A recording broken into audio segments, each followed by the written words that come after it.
Hello everyone, এটা হচ্ছে নববর্ষের দুদিন আগে আমার ঘরের অবস্থা। আমি ডিসাইড করেছিলাম আলমারি আর শোকেসটাই রং করব, অনেক পুরনো হয়ে গিয়েছে বলে, আর ঘরে রং করা পসিবল না, তাই জন্য ছাদে নিয়ে যাওয়া হচ্ছে, দেখতেই পাচ্ছ। আর এই যে আলমারি আর শোকেসের যে জিনিসপত্রগুলো, সেগুলো আমার কম্পিউটার ঘরে এইভাবে আমি রেখেছিলাম। আর এটা হচ্ছে ডে 2।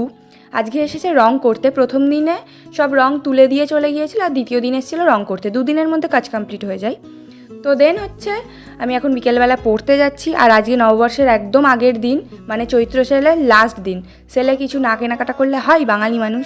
তো ওই জন্য সেলে গিয়েছিলাম একটা কুর্তি আর প্লাজো কিনতে। অনলাইনে কিনেছিলাম জামা, কিন্তু এবার সেল থেকে কেনার জন্য এই কুর্তিটা নেওয়া। আর ওখানে গিয়ে মার্শম্যালো আর এই জেলিটা খেয়েছিলাম। আর গিয়েছিলাম আইসক্রিম পার্লারে, যেটার ভিডিও নেওয়া হয়নি, ছবি অ্যাড করে দিলাম। আর এই কভারটা কিনেছিলাম আমি আর সমৃদ্ধা বেরিয়েছিলাম। এখন আমি যাচ্ছি যে কুর্তিটা কিনলাম ওটা ফিটিংস করাতে। আমার বাড়ি থেকে 2 মিনিটের দূরত্বে দাদুর বাড়ি। তো ফিটিংস করিয়ে নিয়ে এসে ডিনার কমপ্লিট করে আমি আমার দিনটা শেষ করলাম।